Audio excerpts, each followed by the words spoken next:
स्वामी जी महाराज जी, सभी धर्म प्रेमी भाई बहन, बच्चे बच्चियों, गुरु महाराज की दया और मौत से आज आप लोगों को गुरु महाराज का संदेश सुनाने जा रहे हैं। सत्संग बेला में आप जितने भी दूर दराज से आए हुए सत्संगी भाई बहन, वो हमारी तरफ से सादर प्रणाम। गुरु महाराज की दया से आज जो सत्संग आपको सुनाया जाए, सत्संग वचन को सुनकर के अपने जीवन को कर्तार्थ करें, तारातरण करें। सत्संग एक रूपी एक नौका, एक जहाज है। इसमें कोई जीव बैठ जाता है तो पार हो जाता है। धोबी घाट पर कपड़े को धोता है तो कपड़े को 3 प्रकार के कपड़े आते हैं उसके पास में। एक कपड़ा आता है, उसको एक बार साबुन लगाने से साफ हो जाता है। एक कपड़ा आता है, उसको 2-3 बार साबुन लगाने से साफ होता है। और कोई कपड़े ऐसे आते हैं जिन कपड़ों को ड्राई क्लीन करनी पड़ती है। उसमें कई प्रकार के केमिकल डाल करके धोने से धुलते हैं। जैसे कोई मिस्त्री होता है, ट्रैक्टर का पार्ट्स का काम करने वाला, इंजन को काम करने वाला, वो उस कपड़े को रोज धोता है तो कई दिनों से उसकी सफाई करता है। उसकी सफाई करता है तो पहले उस कपड़े को 24 घंटे के लिए पानी में डाल के उसमें कई प्रकार के केमिकल डालते हैं कि वो साफ सुथरा हो जाए। और फिर एक डंडा लेकर के उसकी सफाई की जाती है। उसका पूरा कचरा निकल जाता है और वो बिल्कुल स्वच्छ होता है। जिस प्रकार से 3 प्रकार के कपड़े धोबी के पास आते हैं, उसी प्रकार से संतों के पास भी 3 प्रकार के जीव आते हैं।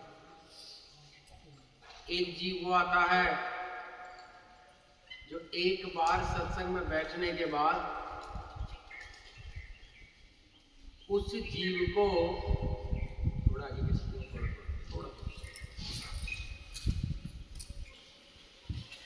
सत्संग में गए तो एक बार सत्संग में जाने से ही समझ में आ जाता है कि गुरु परंपरा और संत मत क्या है। एक कपड़ा ऐसा, एक जीव ऐसा होता है, 2-3 बार जाने से धीरे धीरे समझ में आता है कि सत्संग क्या है, संत मत क्या है और फायदा और प्रॉफिट क्या है। एक सत्संगी वो होता है जो कई दिनों तक सत्संग में जाता है, जब जाकर के उसका रास्ता थोड़ा बहुत खुलता है, जब उसके शरीर में कई प्रकार की गंदगी, दिमाग में कई प्रकार के ट्यूशन, कई प्रकार के कर्म किए, चमड़ी में रंग भरा रहता है।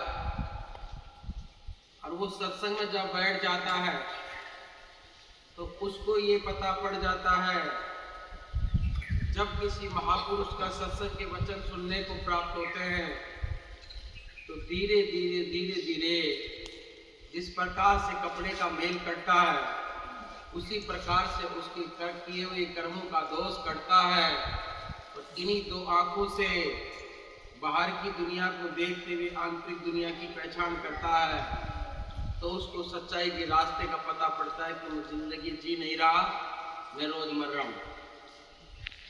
पूरी दुनिया को पता है इस बात का कि हम जिंदगी जी रहे हैं, पर संत कहते हैं कि तुम एक दिन के बाद दूसरे दिन सत्संग में जाते हो तो एक दिन मर जाते हो, एक साल बाद में सत्संग में जाते हो तो फिर एक साल मर जाते हो। एक बार आपका जन्मदिन आता है, दूसरी बार आता है तो एक साल मर जाते हो। तुम कह रहे हो हम जिंदगी जी रहे हो। छोटा बच्चा होता है, बालक अबोध, वो छोटा सा बच्चा जब जन्मता है उसका जन्मदिन उसी दिन होता है जिस दिन वो जन्मता। एक साल का पैदल चलने लग जाता है तो उसका फर्स्ट जन्मदिन बनाते हैं। दूसरी साल दूसरा जन्मदिन, पता नहीं चलता जिंदगी का कि उसका जीवन कब बीत जाता है, बुढ़ापा आ जाता है। हर साल वो खुशी मनाता है, लेकिन एक दिन वो लकड़ियों में जल जाता है, पुतला यही रह जाता है। छोड़कर संसार जब तू जाएगा, कोई न साथी तेरा साथ निभाएगा।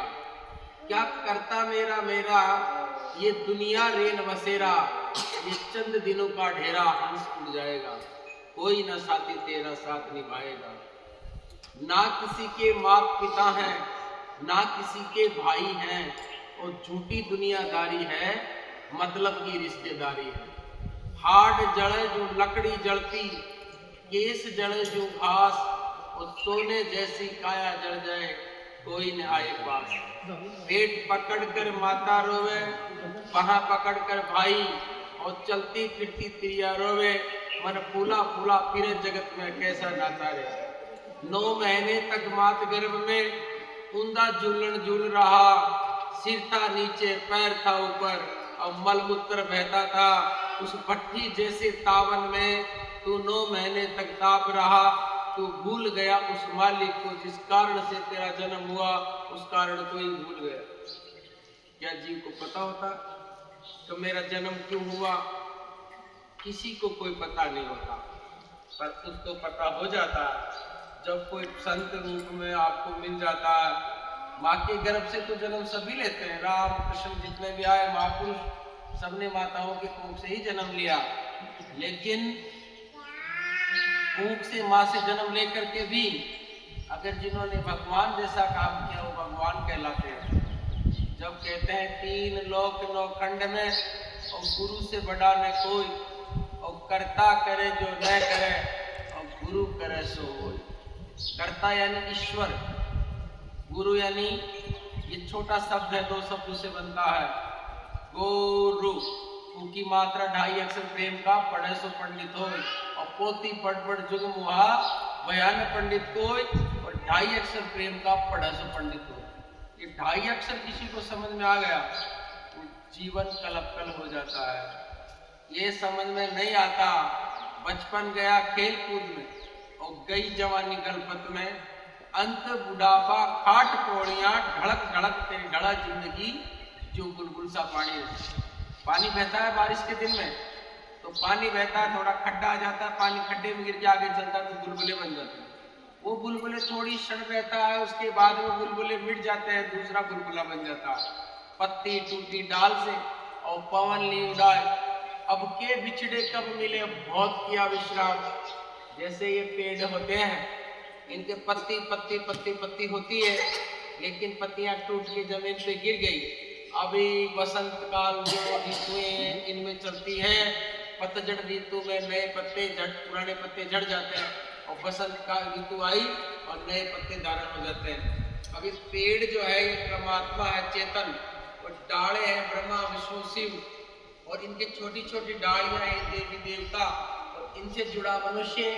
पत्ती जो जितनी भी पत्तियां बनी हुई है, ये पात रूपी संसार, कबीर साहब ने बताया ये पात रूपी संसार है। आपको जो पत्ती आप हो, जैसे ये परमात्मा रूपी वेल, मूल जो है पेड़ का मूल, बम्बूल जिसको कहते हो, चेतन है।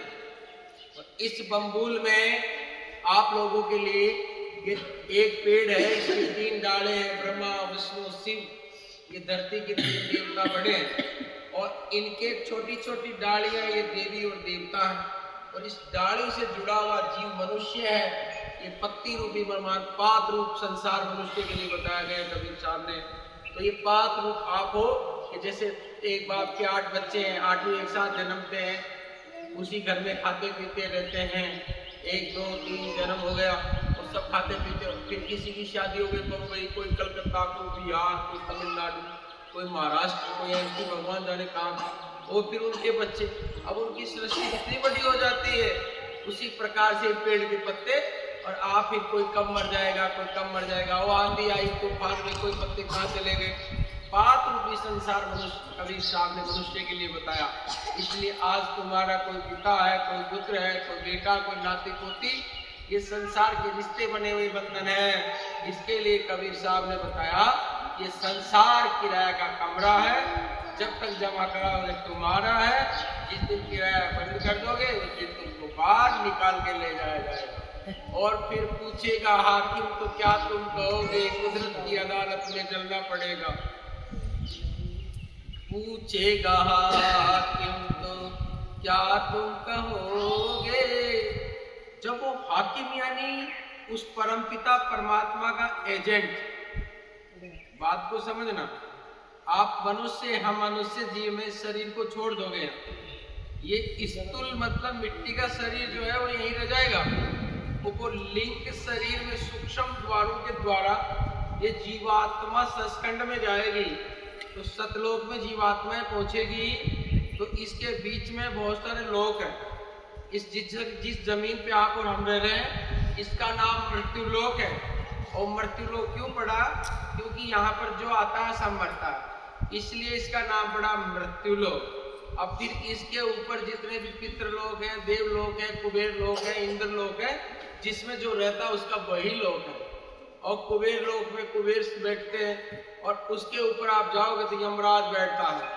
और यमराज के एजेंट होते हैं जिनकी लाल आंख, काला शरीर, सात पिटके, चंद्र हाथ भाला, ऐसे शरीर वाले, और आदमी को भयभीत करते हैं। ये शरीर यहाँ रह जाता है, और इतनी बड़ी जीवात्मा, सूरज शब्द में जीवात्मा जब जाती है वहाँ, ये शरीर तो नहीं रहता, ये मम्मी पापा ये वहाँ नहीं रहते। वहाँ पे तो सिर्फ लिंग, सूक्ष्म और स्थूल 3 प्रकार का कारक शरीर, जो 17 तत्वों का शरीर बनता है। अंड पिंड से मिलकर के तो माँ के पेट में जीव बनता है। जैसे आप खाना खाते हो तो रस बनता है, रस से रक्त, रक्त से मांस, मांस से मेद, मेद से हड्डी, हड्डी से मज्जा, मज्जा से वीर्य, वीर्य से अंड, अंड पिंड कलल। और जीव की उत्पत्ति माँ के पेट में 9 5 तत्व 6 शक्तियों से जीव बनता है। 6 शक्तियाँ होती है, 6 शक्तियों का अलग अलग काम होता है। स्त्री पुरुष के संबंध के बाद अंड बनता है, अंड से फिर पिंड बनता है, और कलल बनता है। जो स्टेम सेल, जो प्लेसेंटा, जो नाड़ होती है, वो नाड़, उसको स्टेम सेल बोलते हैं। इस स्टेम सेल से माँ के स्तंभ से जीव को भोजन मिलता है। उसके चारों तरफ एक आवरण होता है, बारीक सी पतली सी झिल्ली, उसके चारों तरफ पानी भरा रहता है, जीव में बीच में जीव रहता है। और उसका जो नाभि होती है, माँ की स्तंभ जुड़ी रहती है, जो माँ पोषण, माँ खाती है बच्चा खाता है, माँ पीती है बच्चा पीता है, माँ जो करती है वही बच्चा करता है। 9 महीने माँ के पेट में जो पालन होता है, वो जो माँ खाती पीती है उसी से बच्चे का पोषण होता है। और ऊन नाल के द्वारा उस बच्चे को भोजन मिलता रहता है, और फिर वो धड़कन मारने लगता है। उसके चारों तरफ एक पतली सी झिल्ली होती है, झिल्ली होती है। जैसे गाय, भैंस, बकरी के, पशु के जब डिलीवरी पीरियड में बच्चा जन्म लेता है, तो डिलीवरी पीरियड में बच्चा जन्म लेता है, तो उसके बाद में जर डालते हैं पशु, जर, जिसको जहर कहते हो गांव में, वो जर जो होती है। और ऐसे ही माताओं के, बहनों के बच्चे जन्मते हैं, तो बच्चा जन्मने के बाद ऊन नाड़ होती है, ऊन नाड़, जिसको ऊन नाड़ बोलते हो, उसको स्टेम सेल बोलते हैं इंग्लिश में ना। अब वो उसको प्लेसेंटा भी कहते हैं डॉक्टर। और प्लेसेंटा के द्वारा माँ के पेट में बच्चा होता है, उसको पूरा भोजन मिलता रहता है। उस टाइम में माँ के जो से विचार होते हैं, वो प्रकृति बच्चे को उसी प्रकार से कृत्रिम रूप से उस बच्चे को प्राकृतिक परमात्मा की कृपा से जो चीज मिलती है उसी के अनुरूप बच्चे का जन्म होता है। माँ संगीत गाती है, जैसे खाना बना रही बच्चा पेट में है, तो उस टाइम में खाने को हिला रही है, जय गुरुदेव, जय गुरुदेव, जय गुरुदेव, जय जय गुरुदेव। तो बच्चा अंदर में समझ रहा है कि कोई परमात्मा का नाम बोल रहा है, तो उसी प्रकृति से उसके संस्कार बन जाएंगे। और माँ बैठी बैठी अंदर में गाना गा रही, दिखे तो आए मुझे याद गली में एक चांद नजर आया। तो बच्चा भी सोचने लगेगा मुझे फिल्मी दुनिया में जाना। हंसने की बात नहीं है, ये समझने का प्रश्न है कि हमारा कहने का मतलब हुजूर साहब ने हमको यही बात बताया कि जो तुम करोगे वही तुमको भोगना। किया जो कर्म जो तुमने उन्हीं को भोगना होगा। स्वयं दशरथ के बेटा श्री राम जगत में आए थे। स्वयं दशरथ श्री राम को पहचान पाया था। भगवान का अवतार होता तो मनुष्य रूप में होता, और दुनिया वाले पहचानते थोड़ी हैं।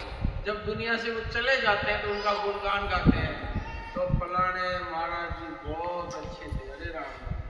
तो ऐसे ही आप लोगों में छोटे छोटे बच्चे बैठे हैं, आप में बूढ़ा आदमी बैठा है, या में जवान युवा बैठे हैं, तो इनकी सबका कार्य क्षेत्र अलग अलग है। जैसे छोटे छोटे बच्चे हैं, इनमें से ही कोई डॉक्टर बनेगा, इन्हीं में कोई आईपीएस बनेगा, इन्हीं में कोई आईएएस बनेगा, इन्हीं में कोई गाय भैंस बकरी चराने वाला बनेगा, इन्हीं में कोई मकान बनाने वाला बनेगा, इन्हीं में कोई आर्किटेक्ट का काम करेगा। सब अलग अलग काम करेगा, पर इनका कार्य जो क्षेत्र, ये संसारिक कार्य क्षेत्र, ये आजीविका के लिए किया जाता है। और हम बता रहे, आध्यात्मिक किताबें बता रहे, आध्यात्मिक क्लास बता रहे हैं कि आध्यात्मिक शक्ति और आत्मविश्वास के बिना दुनिया में कोई इंसान उस परम पिता परमात्मा की सत्ता से नहीं मिल सकता। जरूर हे नन्नारियों, आप लोगों को ज्यादा कुछ समझने की जरूरत नहीं है। जिस घर में, जिस गृहस्थी में, जिस पति से, जिस पत्नी से, जिस माता से, जिस पिता से, जिस जगह तुम रह रहे हो, उस घर में, परिवार में, उनकी साथ बने रहो तो, और 24 घंटे में 1 घंटा मालिक की इबादत करो। क्योंकि ये पिंजरा खाली होगा, इसमें जीवात्मा निकल जाएगी और इसको ले जाके जला दिया जाएगा। और जब नहीं जलोगे तो लकड़ी के से मार मार करके और मोटे लठ लगा लगा के जला के आते हैं। संसार में जब तुम किसी के दाग संस्कार में जाओगे तो आप लोगों को ये सब चीज देखने को मिलती है। ये नन्नारियों, ये माता पिता, परिवार, समाज, संसार, बच्चे, बीवी, ये संसार की जितने भी चीजें हैं, ये सब चीज यहीं रहने वाली धरातल पर। आप अकेले आए थे, अकेले जाओगे। ये दिन रात 24 घंटे आपके दिमाग में याद रखो, ये घंटी टन टन टन आपकी बजती रहनी चाहिए, जिससे आप भूलो ना, कि भूल ना सको उसको जिस परमात्मा ने तुम हमको जन्म दिया, उस मालिक को, खुदा को तुम तो बंदगी किया करो, उसको कहा करो कि तेरा लाख लाख शुक्रिया, मुझे मनुष्य बनाया, इतना सुंदर रूप बनाया, इतनी सुंदर आंखें, इतना सुंदर चेहरा, और इतने कपड़े पहन करके इसके बीच में बैठो। ये पशु पक्षी तो बेचारे रोते हैं दिन रात, हमें ना तो कपड़ा पहना, ना मुझे दुल्हन बनाया, ना दूल्हा बनाया, और ना मुझे किसी प्रकार की खुशियां दी। अरे मनुष्य शरीर में सब चीज मिलती है, तुम जो चाहे खा सकते हो, जो चाहे जो पहन सकते हो, जैसे पुरुष से शादी करो, शादी कर सकते हो, जैसी स्त्री से शादी करो, और सौंदर्य और वैभव और इस संसार की ऐश्वर्य शक्तियों का आनंद ले सकते हो। ऐश्वर्य मीन्स देवी देवता, आसुरी मतलब प्रेत शक्ति, और किसी में आसुरी शक्ति ज्यादा होती है तो वो ज्यादा झगड़ा करता है, साथी बहू में कई बार झगड़ा हो जाता है, आसुरी शक्ति घुस जाती है। तो बाबा जी कहते हैं इसमें भूत बढ़ गया, साइंस कहती है साइकोलॉजिक हो गया, दिमागी psychologic and botheration side effect in body. Understand? हाँ यस सर, समझ गया। अब ऐसे ऐसे प्रश्न उत्तर डॉक्टर के पास जाते हो आते हैं।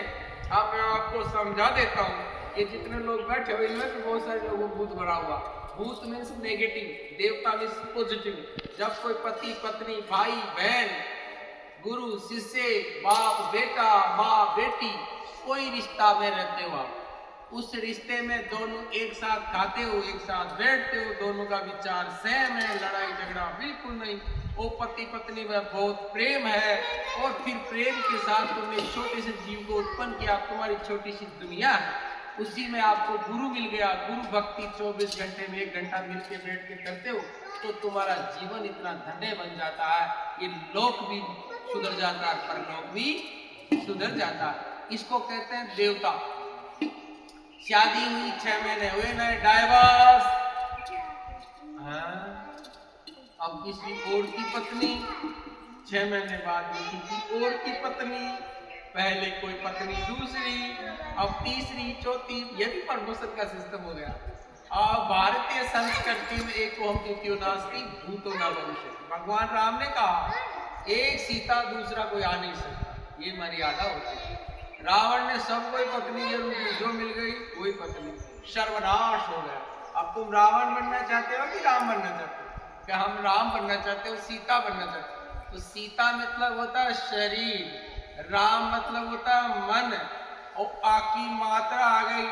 राम शब्द को 2 बार बोला जाता है, राम राम सा, तो अगला क्या बोलता है, राम राम। 2 बार बोलते हो तो 2 बार इसलिए बोला जाता है कि अब माला फेर डूब गया, ओ गया ने मन का फेर, ओ कर का मर का डाल दे, ओ मन का फेर।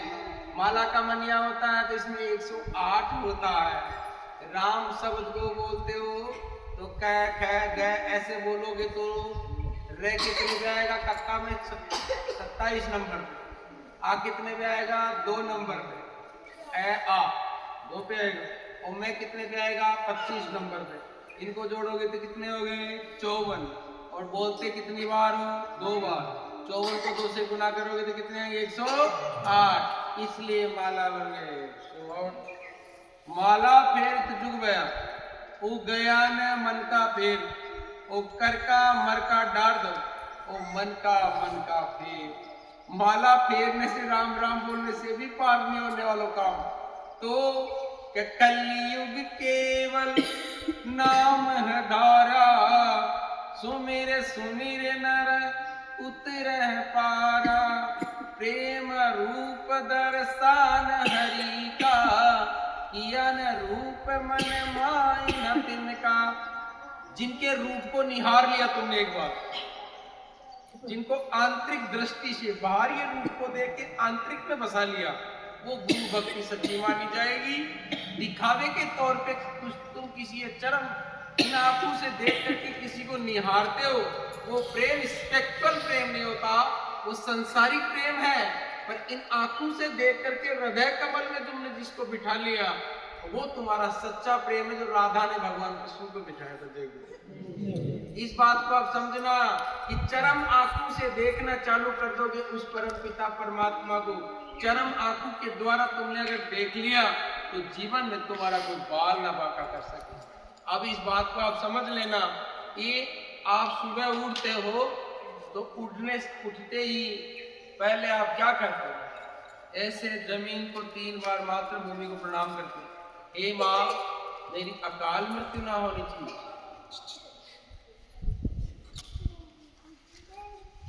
मेरी अकाल मृत्यु ना हो। अकाल मृत्यु जग में होवे प्रजा बहुत मरे। सम्मत 2000 के ऊपर ऐसा योग बना, सम्मत 2000 के ऊपर ऐसा योग बढ़े कि पूरब पश्चिम उत्तर दक्षिण 24 मिनट मरे। अकाल मृत्यु जग में होवे प्रजा बहुत मरे। हरि की लीला टाड़ी नहीं करती। समय इतना खराब है, जैसे शाम के टाइम में 6:30 बजे तीरू डूबू, छिप जाऊं उग जाऊं, छिप जाऊं उग जाऊं। सुबह उदियात के अंदर सूर्य निकलता है लाल कलर में, लाली मेरे लाल की, ओ जित देखूं तित लाल, और लाली देखन मैं गई, और मैं भी हो गई लाल। जब उस परम पिता परमात्मा की सत्ता को एक बार तुमने गुरु से नाम लिया और सुमरन ध्यान भजन में लग गया, आंतरिक में दर्शन होना चालू हो गया, और बाहर के रिश्तों से तो निभाते रहे ना। तुम्हारे को ये नहीं कह रहे कि पति पत्नी को छोड़ दो, माँ बेटे को छोड़ दो, संसार के रिश्तों को तो निभाना है। ये तो निभाओ, नहीं तो काफिर बोले जाओगे। इसलिए माँ से बेटे का रिश्ता पूरा निभाना, पति पत्नी का रिश्ता पूरा निभाना, बाल बच्चों का रिश्ता पूरा निभाना, मेहनत ईमानदारी से कमाना, बाल बच्चों को पालन पोषण करना। आपका कोई काम नहीं छुड़ा रहे, सब चीज जो कर रहे वही करो। झूठ नहीं बोलना, धोखा नहीं देना, लूटना बिल्कुल नहीं, चोरी का धन बिल्कुल नहीं, बेईमानी का धन बिल्कुल नहीं। मेहनत और ईमानदारी से कमाना, बाल बच्चों का पालन करना, खूब कमाओ खूब खाओ, भूख लगे तो 10 बार खाओ, पर किसी जीव से ऐसा मत करना।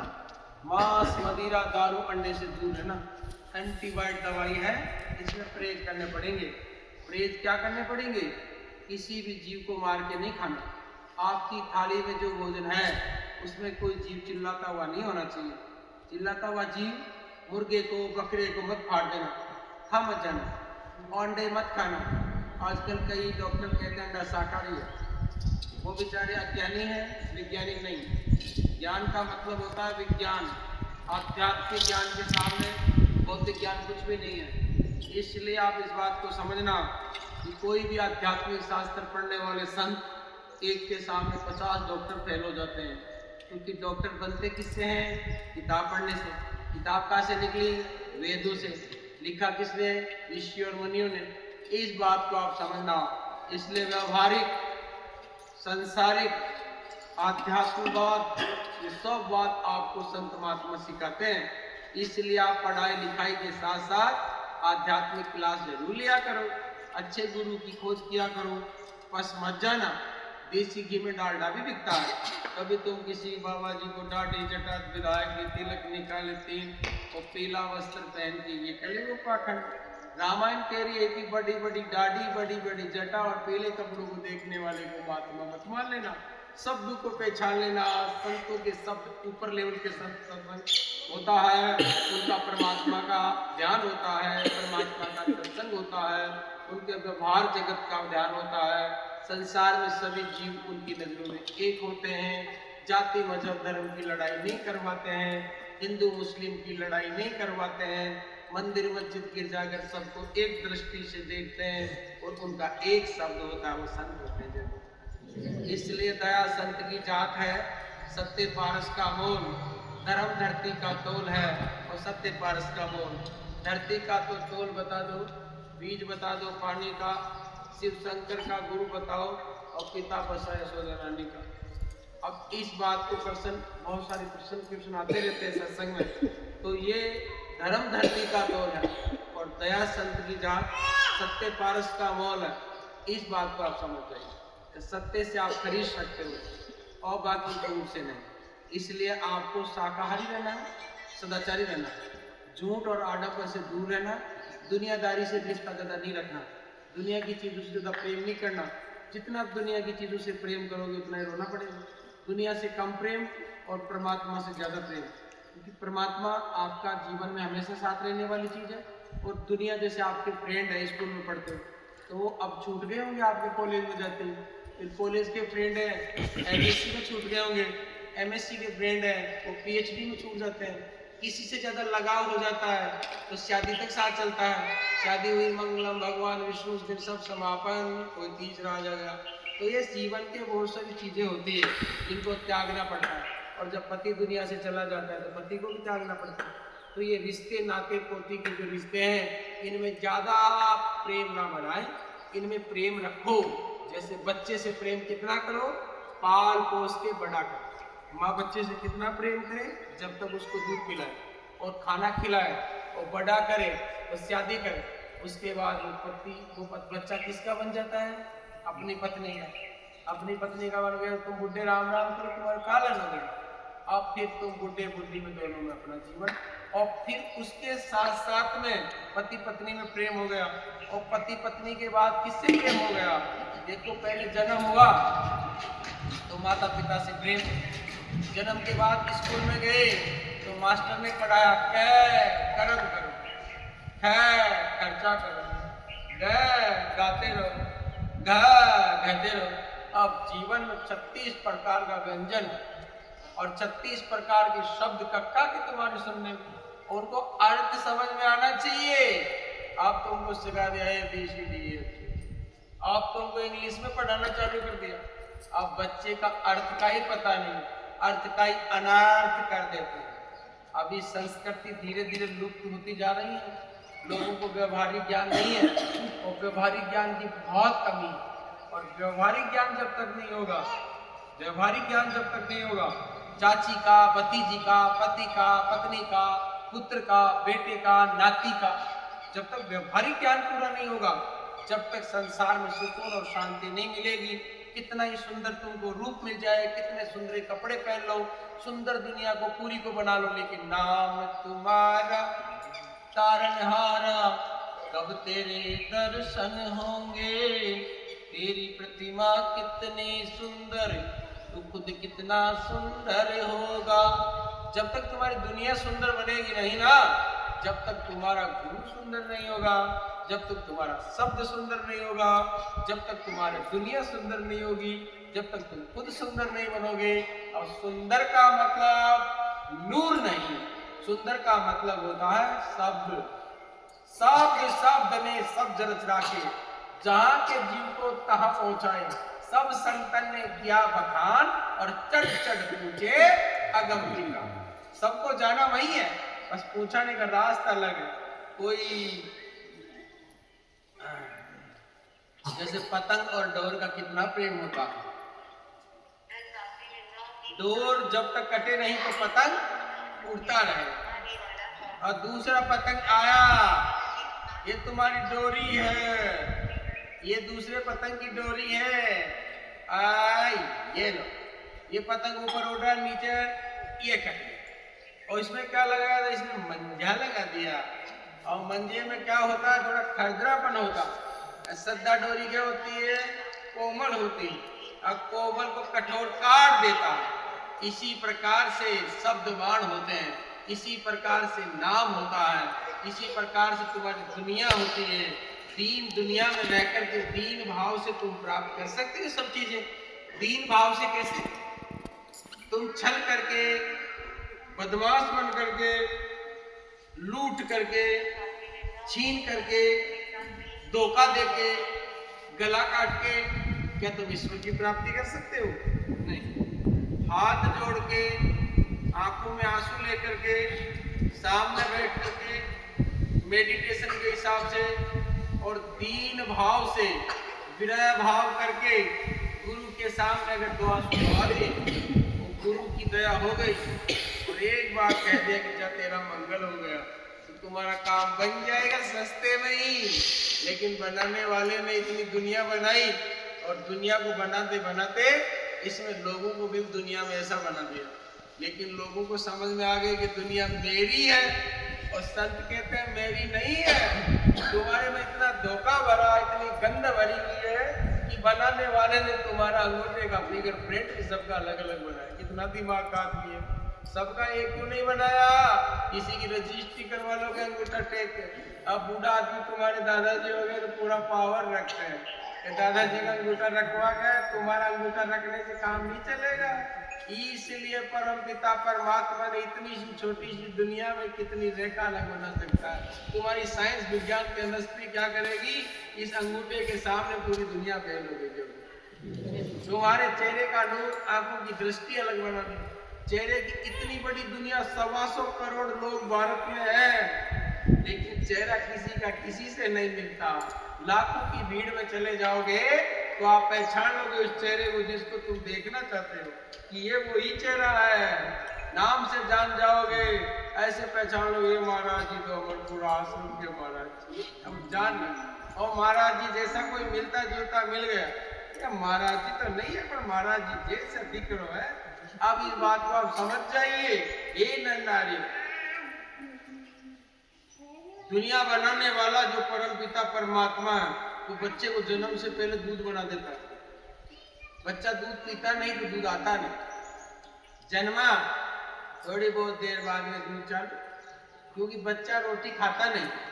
इसलिए परमात्मा ने क्या बनाया? डॉक्टर ने बनाया, तुमने बनाया, तुम्हारी मम्मी ने बनाया, तो पापा ने बनाया, तो किसने बनाया? तो महाराज जी लड़कियों के बनाए, लड़कों के नहीं, तो किसने बनाया? परमात्मा। क्यों बनाया? आंचल बनाया। क्यों बनाया?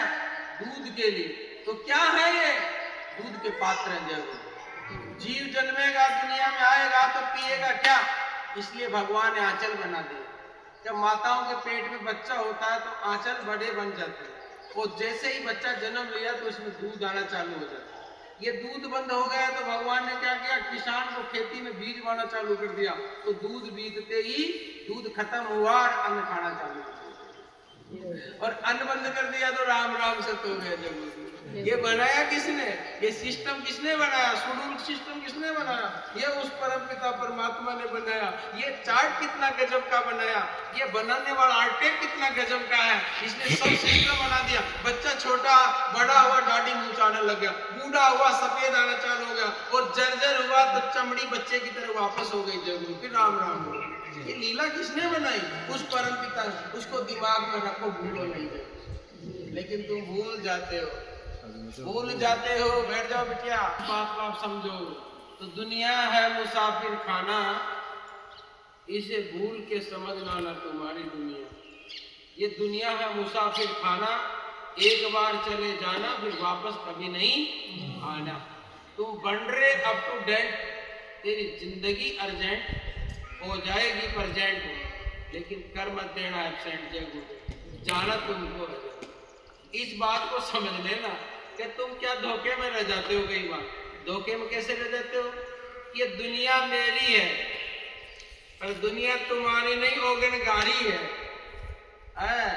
ये किसी की नहीं आ रही है, चलने की करो तैयारी, कर लेना है। जय गुरुदेव, करो तैयारी, दुनिया किसी की नहीं है यारी, और करो गुरु से भक्ति प्यारी। जय गुरुदेव, इस बात को समझ लेना कि गुरु के शब्द में बड़ी ताकत होती है, संतों में बहुत दया होती है, भाव होते हैं। सदा संसार में सतगुरु नर दे धार के आते हैं, दुनिया वाले जाने नहीं जाने में पहचान नहीं पाते हैं।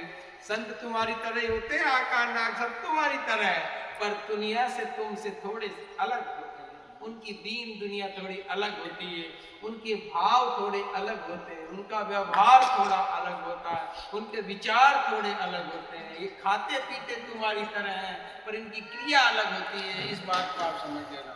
इसलिए सबसे हिलमिल चलिए, सबकी सुनिए बात, पहले हृदय तोलिए पाछे बाढ़ निकालो। पहले हृदय में तोला करो, फिर पाछे निकालो बाहर। कि दुनिया के चक्कर में बह न जाना, इसलिए छोटी सी दुनिया बनाओ, शादी विवाह करके गृहस्थी में रहो, गृहस्थी में रहो। पति पत्नी एक साथ नाम डाल लो, दोनों बैठ के शाम सुबह टाइम मिले तो भजन करो, दोनों में खूब प्रेम रखो, और फिर बच्चे पैदा करके सृष्टि की रचना करो। रचना हो जाए तो फिर बच्चों को बड़ा करने के लिए मेहनत ईमानदारी से कमाओ, शाम सुबह टाइम मिले भजन करो, और बच्चे बड़े हो गए, शादी हो गई तो फिर भक्ति को ज्यादा बढ़ा दो। पोते पति हो गए तो बच्चों पे लोड डाल दो उनका सारा, और अपने को गुरु भक्ति में लग करके लास्ट गति सुमति, लास्ट समय जब अपने प्राण निकले, यही विनती करो गुरुदेव, हमारा देश फूले फले। भगवान से ही प्रार्थना करो तो हमारा देश फूले फले। तुम्हें एक सोच तुम्हारी छोटी है, मुझे किसी से कोई मतलब नहीं, बस मेरा पति और मैं और मेरे बच्चे। तो ये तो कुत्ते बिल्ली भी कर रहे हैं ना, ये काम तो कुतिया होती है, उसके 8-10 बच्चे हो जाते हैं, कहीं से हड्डी उठा के ले आती है, उनको खिला देते हैं। ये काम तो वो भी कर रहे, गाय के बछड़ा जन्मा कुत्ता है, तुरंत मार देगी कुत्ते को। और तुमने जीवन में किया, तुम्हारी सोच को बड़ा करो। अगर कोई पॉलिटिकली प्रेम करता है, कोई देश सेवा के अंदर आर्मी पर्सन है, कोई टीचर है, गवर्नमेंट सर्वेंट में किसी पद और प्रतिष्ठा में जुड़े हुए हो, तो राजकाज सेवा को ईमानदारी से करो। जय। ऐसा नहीं है मास्टर 8 घंटे की ड्यूटी दे रहा है तो 5 घंटे देंगे हेडमास्टर साहब ब्याह में जाना, तो तुमने जो पैसे लेके आए हो तनख्वाह, चाहे 50,000 मिलते हैं, 10,000 बेईमानी के आए, 10 बार तुमने फर्जी पड़े से गया। बच्चों की साथ में नाइंसाफी कीजिए। तुम्हें मत सोचना बेईमानी का पैसा नहीं आता, बेईमानी का पैसा किधर से आ जाता है। तुमने दूध बेचा सुबह सुबह, 10 लीटर दूध में 10 किलो पानी मिला के बेचा, 10 लीटर पानी गया और तुम्हारे खाते में निकल जाएगा। तुमने कोई बाबा जी बन के डोरा डंडा बनाया 5,000 रुपए में ले ताबीज के, वो खाते में लिखा जाएगा जरूर। तुम किसान हो, तुम तो मेहनत ईमानदारी से काम करते हो, इसलिए तुम्हारे खाते में कोई हिसाब किताब नहीं रहेगा। इसलिए सबसे बढ़िया दान दक्षिणा संतों के होती है, किसानों की जरूरत। अब कोई सरकारी कर्मचारी है उसके लिए मैं नहीं बोलूंगा, पर गुरु महाराज ने एक बार कहा था, मथुरा मंदिर बनेगा, 1-1 रुपए ईमानदारी और मेहनत ईमानदारी का दे देना, मंदिर बन जाएगा जरूर। अब कोई गुरु जी के लाखों करोड़ों भक्त है, 1 रुपया एक आदमी डालेगा तो करोड़ भक्त कितने रुपए हुए? 1 रुपये में तुम्हारे घाटा भी नहीं हुआ, 1 रुपये में कहाँ घाटा, और मंदिर भी बन गया। तो अब इस बात से ज्ञात होता कि संतों को पैसा नहीं चाहिए, तुम्हारा प्रेम चाहिए। संत तुम्हारे से कोई लेते हैं ना, तो उसका एक कारण होता, तुम्हारे घर में 10 रुपए बेईमानी के हैं, अगर 2 रुपए संतों के दान में गए तो वो 8 रुपए साफ हो जाएंगे, जय गुरु, शुद्ध हो जाएंगे, शुद्ध। तुम्हारा गंदा पैसा जो था वो, उसको संतों ने सफाई कर दी उसको, क्योंकि संतों के पैसा काम कहाँ आता है? लंगर सेवा। लंगर सेवा होती है, भूखे प्यासे भूखे लोगों को भोजन खिलाया जाता है। तो कई प्रकार की सेवाएं होती है, गाय की सेवा होती है, विशेष सेवा होती है। तो सेवा पानी करते रहो, जीवन को चलते रहो, मालिक की दया और मौज से तुम्हारा जीवन को चलाते रहो, बाल बच्चों को मेहनत ईमानदारी से कमा के खिलाएगा, प्यार प्रेम से रहो। शादी विवाह को इसको एक इंजॉय मत बनाओ, शादी विवाह को एक रस्म बनाओ, रस्म। शादी विवाह में लड़का किसी लड़की से शादी कर रहा है, लड़की लड़के से, आजीवन के लिए आजीवन प्रेम करके निर्वाह करें। अगर कोई लड़का किसी लड़की से प्रेम करता है और वो दोनों शादी करना चाहते हैं पति पत्नी के रूप में, तो शादी विवाह कर सकता है, कोई दोष नहीं, पर आजीवन निर्वाह करो। माता पिता रिश्ता करें चाहे तुम करो, बात एक ही, कोई दोष नहीं। बच्चा बच्ची खुद शादी कर रहे हैं, कोई दोष नहीं, माता पिता कर रहे हैं, कोई दोष नहीं, पर जान बूझ करके करो, सोच समझ करके करो, सबकी राय लेकर के करो, बड़े बूढ़ों के आशीर्वाद से लो, गुरु के प्रेम से लो, उसमें तुम्हारे रिश्ते नहीं गिरे। शादी विवाह का टाइम रखो, 22 साल की लड़की और 24 साल का लड़का खूब है। अगर तुम 22 से ऊपर 25, 26, 27, 28, 30, 35, तो 35 पे शादी करने से तुम्हारे को बहुत बुरा नुकसान है। एक तो जनसंख्या में दिक्कत आएगी, क्योंकि आगे संतान पैदा होने में कई बार कई जांचों में आता है right of the normal, left of the blockage. तो एक टाइम होता है, प्रकृति ने टाइम दिया। जैसे ये पेड़ है, 1 महीने पहले कुछ नहीं था, बगैर आ गया, फिर अब इनके छोटी छोटी केरी लगेगी, फिर बड़े बड़े आम बढ़ेंगे, इनकी प्रक्रिया है। उसी प्रकार से बच्ची 13 साल की लड़की को रजुसला होता है, 16 के बाद उसके शरीर में कई इंप्रूवमेंट हो जाते हैं, 18 तक वो संतान उत्पन्न करने की प्रक्रिया हो जाती है। तो 18 से 22 तक 4 साल के पीरियड में वो पढ़ाई लिखाई करके अपने समझदारी ज्ञान प्राप्त, संसार को चलाने की सब चीज़ों का ज्ञान प्राप्त करे, और 22-23 साल की उम्र में शादी कर दो। अब तो 27, 28, 35 ये शादी की उम्र है। तो ये सत्संग के साथ साथ में ये व्यवहारिक बातें भी बहुत जरूरी है, क्योंकि शादी विवाह भी टाइम से ही करो, क्योंकि फिर लेट हो जाओगे, उम्र है आदमी की कम, अब फिर आजकल 60-65 में राम राम हो जाओगे, 35 में ब्याह हुआ, 40 में बच्चे, 45 में जाएंगे तो मास्टर जी तुम्हारे दादाजी कितने से बच्चे होंगे, इतना बड़ा बाप, तो तुम्हारे खेलते कूदते पढ़ाई करते नहीं, सही समय पर शादी करके बच्चे कर, उससे तुम्हारा व्यवहार सही रहेगा, गृहस्थाश्रम सही रहेगा। और युवा अवस्था में शादी हो जाएगी तो बच्चों को अच्छा पढ़ाई लिखाई होगा, अच्छा विकास कर लोगे, कम उम्र में 50 तक होते होते ब्याह आप बच्चे करके फिर 50 साल की उम्र तक बच्चों की शादी विवाह कर दो, फिर आराम से भक्ति करो। मस्त बच्चों को बोलो भाई देख तुम्हारी शादी कर दी, पढ़ाई लिखाई कमाओ खाओ, तुम्हारा जीवन चलाओ, अब तुम ज्यादा मोह में मत पड़ो। ऐसा नहीं 75 साल का भी हो गया, बड़पोता पोती हो रहे हैं, उसकी भी शादी देख दो, उसकी भी देख दो, पूरा जिला की देख दो तो तेरे दिन हो जाएगा। किसी की देखने के चक्कर में फंसे रहते हैं बड़े लोग। कोई जाके कहेगा तू शादी किस किस की देख के आया हो, नहीं मारा दादो बेटा दादो देख जाए, देख जा बस बाजा वाले देखे, ये कोई बात की चीजें नहीं। कौन देखेगा, किसको दिखाओगे, कौन देखता है, क्या देखोगे, कुछ नहीं देखता है। मैं अभी श्वास निकल जाएंगे, कौन देख के चला गया। पर ये दुनिया ऐसी है जो पाखंड की चीजें, गलत चीजों की तरफ ज्यादा जाती है, सच्ची चीज की ज्यादा नहीं। आपको जब मैं बता रखा, हनुमान जी का मंदिर है, सुबह उठ करके जल चढ़ाते हो, हनुमान चालीसा पढ़ते हो, अच्छी बात है, कोई बुरी बात नहीं, पढ़ो चढ़ाओ। और फिर वही आदमी जाकर के दिन में बेईमानी से 2000 रुपए कमा के आ गया, तो तेरी भक्ति करने का कोई मतलब नहीं। चौथ माता का व्रत करी थी, चांद बाबा के सामने एक चलनी ले लिया, उसमें एक दीपक जलाया, पति को सामने खड़ा किया, तेरी सूरत को मूरत निहारो प्रभु, किसको देख रहे भैया, क्या हो गए तुम्हारो, अब वो दीपक। अब इसकी वास्तविकता बताऊं क्या? वास्तविकता तो दीपक मतलब जीवात्मा, गोला मतलब ये पृथ्वी का गोल, और सूरत में मूरत निहारू, अपने गुरु की सूरत को निहारते हो। गुरु को देखा, वो परम पिता परमात्मा, तुम क्या करते हो? संसार के पति को निहारते हो। शास्त्र कहते हैं पति मतलब परमात्मा होता है जगत। तो लोग बाहर इस दुनिया में आडंबर में फंसे हैं। अभी तो नया क्रेज चल रहा है, इस टाइम इनके अभी क्रेज चल रहा है। नया कौन सा चल रहा है? इनका चल रहा है कि शादी होते ही चौथ माता का व्रत कराएंगे, पति पानी पिला लेंगे। तो एक लोटा पानी का लाके सोचेंगे, अब वो पी लेगी वो चाली। चलो ये काम तो कर लो, मुझे कोई आपत्ति नहीं, बढ़िया है ये संसार की वृत्तियां। पर ये फर्ज निभाते भी हो क्या?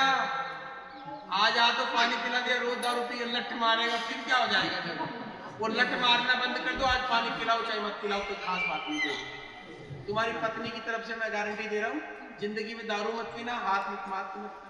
ये तो ठीक है, चलो ठीक है, कमा के खा के पत्नी को लाके दिया, पत्नी अपने बच्चों का आजीविका चला।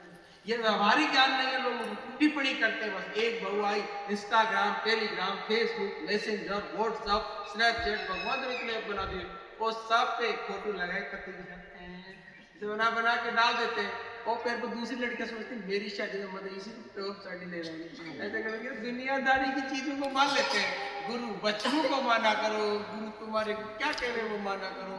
इस संसार को क्यों दिखाते हो? किसको दिखाना चाहते हो? तुम्हारे अहंकार भरा, तुम्हारे में नशा भरा हुआ, दूसरे को दिखाने के लिए काम करते हो। संत कहते हैं किसी को नहीं दिखाना, रियल में स्पिरिचुअल बनो, उस परम पिता को दिखाना है, उस मालिक को दिखाना है, सच्चे पति को दिखाना है।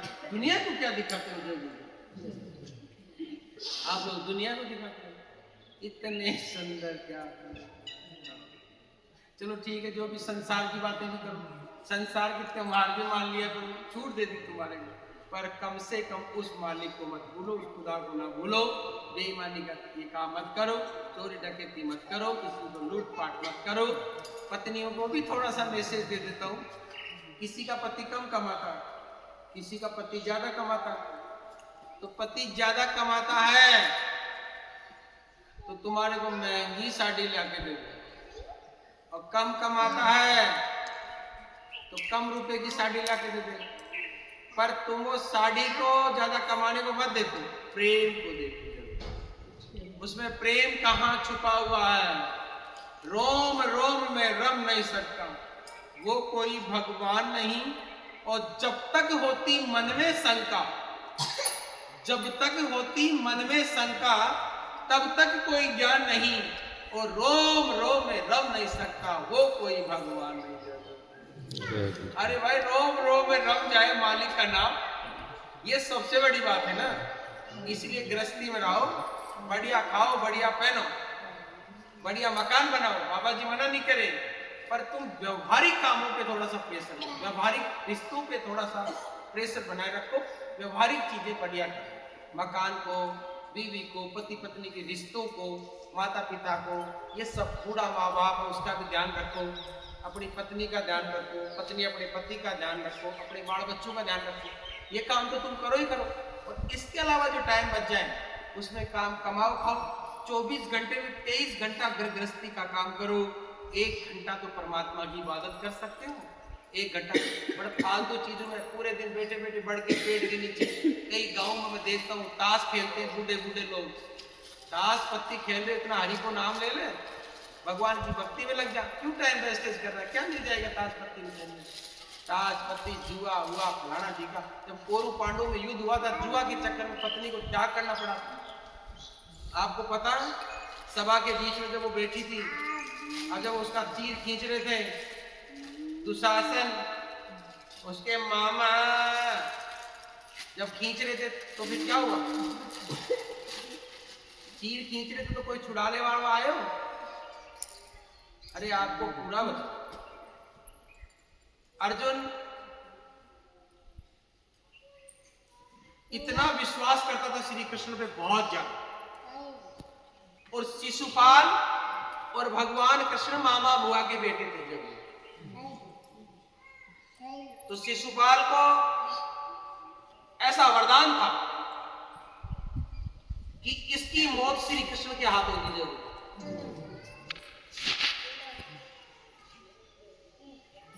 तो एक दिन श्री कृष्ण को उसकी बुआ बोली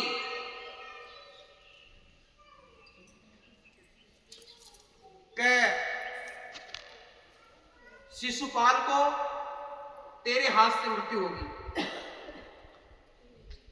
तो ये मेरे को आशीर्वाद दे, ये बात से वादा कर मेरे से कि मेरे बेटे की मौत तू नहीं करेगा। उसने कहा ये तो मैं नहीं वादा कर सकता, पर इसकी 100 गुना माफ कर दूंगा। कितनी? 100 गुना माफ कर दूंगा। तो उसकी मां, शिशुपाल की मां ने सोचा क्या कि मेरा बेटा की 100 गुना माफ कर देगा तो मरेगा कैसे? विधि का विधान जान हानि लाभ सही है, और जाई विधि राखे राम ताई विधि। ईश्वर की लीला को कोई टाल नहीं सकता। 100 बार क्या 500 बार भी माफ करने के बाद में भी मौत लिखी तो आना पड़ेगा। 100 बार माफ कर दूंगा। क्या 100 बार माफ कर देगा? हाँ भैया। तो ठीक है। समय बीता, एक दिन समय आया तो शिशुपाल ने अर्जुन भगवान कृष्ण को बोला, गौल बाल चलाने वाला, लुच्चा लफंगी मक्खन चोर, मुझ लोग राज रचाने वाला। अर्जुन बोला काट बाड़ सुसरा के आर पार ठोक। अर्जुन भगवान कृष्ण का मैन मैन भक्त था। तो भगवान कृष्ण बोले अर्जुन को रुक जा, थोड़ी देर रुक जा, थोड़ी सी देर रुक जा। और जब उससे रुका नहीं गया तो बोला कि अब रुका नहीं जाए। जब उससे नहीं रुका गया तो उसने गिरता रहा 1 2 3 4 5 6 7 8 9 10 और वो बोलता रहा 99 रुक जा भैया। 100 बार बोलते उसके उड़ा दिया। कितनी बार माफ कर दिया? 100 बार। तो अब आपके जीवन में ईश्वर कितनी बार माफ कर देते हैं? आप इस बात को समझो। लेकिन उसकी मौत फिर हुई कि नहीं हुई? हुई। यही भाव आपको रखना, यही विचार आपको रखना, ऐसी भावना आपको रखनी है। भाव में बहना नहीं, एक निश्चित रास्ता बनाओ, निश्चित, उसमें विचलितता नहीं होनी चाहिए। निश्चय विजय होगी। कई मिसाइल आप रामायण में ले सकते हो, कई मिसाइल आप गीता में ले सकते हो, कई मिसाइल आप भागवत में ले लो। हर जगह शास्त्रों में किसी संत की कथा में चले जाओ, आप कोई भगवत प्राप्ति किसी संत को हुई है वहां चले जाना। कहीं भी आप जाओगे तो आपको एक ही बात बताई जाएगी कि ईश्वर पर विश्वास रखो। इसका मतलब है कि वो लोग अपने से ज्यादा एक्सपीरियंस है, जिन्होंने जीवन में एक्सपीरियंस किया है। तो हर जगह जाने से यही चीज की, तो फिर आप उस चीज से जुड़ते क्यों नहीं? इसलिए उससे जुड़ जाओ। तो ज्यादा समय को खराब ना किया जाए। आप लोग अपने टाइम को बिल्कुल एक स्पिरिचुअल लाइफ बना लो। इसमें ज्यादा चीजों का ध्यान ना दिया जाए, वेस्टी चीजों में ध्यान मत दो। उस दुनिया से निकल जाओ, एक नई दुनिया में आ जाओ। उस दुनिया से ज्यादा आनंद इस दुनिया में है। एक बार आनंद मिल गया फिर आप उसको भूल जाओगे। और गुरु का प्रेम बहुत गहरा होता है। हमारे गुरु महाराज जिनकी तस्वीर ऊपर लगी है, मैं बहुत कम उम्र में चला गया था, और जब गुरु महाराज दुनिया से गए तो जवान तो हो गया था, एक्सपीरियंस उम्र बहुत कम थी जब। गुरु महाराज को जाने के बाद कई चीजों का अफसोस हो रहा है मुझे, क्योंकि जो चीजें उसके सामने, मास्टर के सामने बच्चा पढ़ लेता है, मास्टर चला गया तो बच्चा पढ़ेगा किससे? बड़ी तकलीफ आती। आप लोगों को भी यही बात बता रहे हैं कि आप दीक्षा नाम लेने के बाद आप ध्यान भजन सुमरण में लग जाए। अभी आपकी कोई भी प्रश्न है तो आप प्रश्न कर सकते हो। अब दुनिया का भरोसा क्या, समय का क्या पता कब क्या किसका हो जाए, किसी का कोई भरोसा है? आपका भरोसा है कि आपके गुरु का भरोसा? ना कोई गुरु का भरोसा और ना आपका भरोसा, क्योंकि समय का कोई भरोसा नहीं, कब नियत बदल जाए, कब समय बदल जाए। कई बार बताता हूं मैं कि आप भक्ति के साथ साथ में सांसारिक रिश्ते और मर्यादाओं को भी ध्यान में रखें। कई परिवारों में मैं जाता हूं, बताते हैं संत मत, एक खाट पर भाई बहन भी सोते हैं, माँ बेटा भी सोता है, पति पत्नी भी सोते हैं, पर पति पत्नी के साथ में जो रिश्ते हैं वो भाई बहन के साथ रिश्ते नहीं होते, तो उसमें स्पेस बनाया जाए। कई बार मैं बताता रहता हूं कि 5 वर्ष के ऊपर उम्र के बाद बच्चों में स्पेस बना लेना चाहिए। अपनी माँ की जिम्मेदारी होती है अपने बच्चों को संस्कार सिखा दिया जाए। आज की माताएं इतनी आलसी हैं, इतनी लॉफर हैं, ये बुरा माने तो माने, कोई फर्क नहीं पड़ेगा, पूरे दिन मोबाइल में लगी रहती है, अपने बच्चों का ध्यान नहीं रखती। आज स्त्रियों में सबसे बड़ी एक कमी है कि पूरे दिन ये फोन में लगी रहती है पर बच्चों को संस्कार नहीं देती। आज 15 साल का बच्चा सो रहा है, उसी पे कोई लड़की सो रही है, वहीं पे लड़का सो रहा है। अरे भाई, मैं मानता हूँ भाई बहन का रिश्ता होता है, पति पत्नी की रिश्ता होता है, पति पत्नी में रिश्ता होता है, भाई बहन में नहीं होता, माँ बेटे में नहीं होता, पर इंद्रियों का क्या भरोसा, इंद्रियां कब पलट जाए जय गुरुदेव। ये घोर कलयुग है, और इस घोर कलयुग के अंदर सीधी भाषा में बताया जाता है कि 5 वर्ष नहीं 3 वर्ष, 3 से 5 वर्ष का लड़का लड़की में ये फर्क बता दो अपने बच्चों को कि बेटा तू बच्ची है, बच्चों के साथ रहो, तू बच्चा है, बच्चों के साथ रहो। थोड़ा सा दुख मुझे है पर मैं प्रकट नहीं कर सकता, क्योंकि आज भारत की संस्कृति पर मैं कोई अंगुली नहीं उठाना चाहता। भारत की संस्कृति तो बहुत अच्छी है, पर आज इस विज्ञान का चमत्कार भी है, विज्ञान ने बहुत कुछ किया है, पर आज बच्चे पढ़ने से नाजायज फायदा उठा रहे हैं। कॉलेजों में पहले के जमाने में स्कूलें होती थी, एक साइड ग्राउंड होता था लड़कियों का, एक साइड ग्राउंड होता था लड़कों का। हम जब पढ़ाई करते थे तो कॉलेज में, स्कूल में एक साइड लड़कियां पढ़ाई करती थी।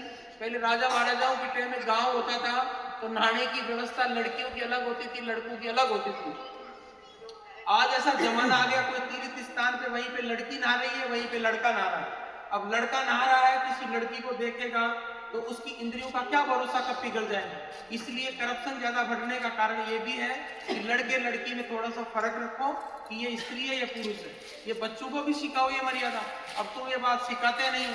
अब 20 साल का जवान लड़का, वो लड़की है, एक ही जगह सो रहे हैं, वो उसका रिश्तेदार है, नातेदार है, घर वाले कुछ नहीं सोच रहे, तो ये फर्क है, ये बहुत गलत बात है। इंद्रियों का भरोसा नहीं कब परिवर्तन हो जाए। तुम सही हो, तुम्हारी बच्ची सही है, तुम्हारा बेटा सही है, तुम्हारी बहन सही है, तुम्हारा भाई सही है, सही तो है, पर इंद्रियों का क्या भरोसा कब पलट जाए। इंद्रियों का भरोसा नहीं है। विषम पितामह है जैसे लोगों का जब पलट सकती है बुद्धि का कोई भरोसा नहीं, तुम किसका पलट, सूर्य भगवान का पलट सकता है। कर्ण का हमारी क्या हुआ था ना, तो जब तुम शास्त्रों को पढ़ रहे हो तो ऐसे ऐसे लोगों की बुद्धि बदल सकती है, तुम गुरु की हो। इसलिए ये जमाना खराब है। इस खराब जमाने में, इस समय में, बच्चे में, बच्ची में, माँ में, बेटे में, ये स्त्री का, पुरुष का, ये सब बताने की, ये समझाने की जिम्मेदारी आप लोगों की है। इसलिए बताओ कि लड़का लड़की में ये बता दो। अपना बच्चा 5 वर्ष का हो गया तो बच्चे को पिता की तरफ मुख मोड़ो, 5 वर्ष की बच्ची हो गई तो माँ की तरफ मुख मोड़ो। माँ बच्ची से ज्यादा लगाव रखो, ज्यादा समझाती रहो, क्योंकि बच्ची को रजुसला का टाइम 13 वर्ष है। 14 वर्ष में उसको कोई तकलीफ है वो पिता को थोड़ी बताएगी, माँ को ही बताएगी। तो माँ उसको दोस्त बना करके उस बच्ची से पूरी बात पूछो, प्रेम से लो। ये व्यवहारिक बातें इसलिए बताई जाती है आपको कि इन चीजों की वजह से भी आज के बच्चों में बहुत सारी समस्याएं आ रही है। लड़की 13 वर्ष की हो जाती है, उसके बाद उसके जीवन में कई परेशानियां होती है, माँ उससे बात करती नहीं, और आजकल इंस्टाग्राम जैसे कई ऐप बने हुए हैं, तो वो लड़की किसी माँ की कमी है। अपने बच्ची को दोस्त बना के पूरी बात करो, उसको समझाओ। और लड़के में कोई कमी रह रही है तो उसके पिता की कमी, उसको भी पूरी बात समझाना चाहिए। छोटे बच्चे हैं, व्यवहारिक कोई छोटी मोटी बात है, आप दोनों समझो। इसलिए तुम्हारे बच्चों की ये पूरी जिम्मेदारी रखो, ध्यान रखो, और सत्संग में जाते रहो, ध्यान भजन सुमरण करते रहो, अच्छे काम करते रहो, अच्छे काम कराते रहो, और बच्चों में पूरा फोकस रखो। आज की दुनिया में इतने बिजी हो गए लोग, मैं देखता हूँ पूरे दिन काम पैसा, काम पैसा, काम पैसा। अरे भाई पैसा थोड़ा कम कमा लेना, पर बच्चों को संस्कारवान तो बनाओ। जब तुम्हारे पास पैसे खूब हो जाएंगे, बच्चों का चरित्र बिगड़ जाएगा, बच्चों का समय बिगड़ जाएगा, बच्चों पे तुम्हारा फोकस नहीं है, पैसा पैसा कर रहे हो, तो फिर बच्चे तुम्हारे। तो बच्चों पे पूरा ध्यान रखो, फिर कितना भी पैसा कमाओ, मेहनत ईमानदारी से कमाओ, खाओ मौज करो, समय पर उनकी शादी करो, जिससे पंखड़े उगे उससे पहले काट दो, जिससे वो कोई गलत कदम ना उठा सके, फिर बाद में तुमको पछताना ना पड़े। बाकी तो चीज़ों के बारे में आपको बहुत कुछ बता देते हैं, लेकिन छोटी मोटी बातें आपको समझना पड़ेगा। समय से खाना, समय से उठना, समय से पीना, पहना, नहाना धोना, मकान बनाना, शादी, बच्चे, बाल बच्चे, सब काम तुम समय पे करते रहो। लेकिन इसके साथ साथ में आप आध्यात्मिकवाद के अंदर थोड़ा सा आपको जाना पड़ेगा। सच्चे गुरु की खोज करके, नाम रूप आपको लेकर के, ध्यान भजन सुमरण करके सच्चे प्रभु की खोज करें और मनुष्य जीवन का मूल्य समझे। जय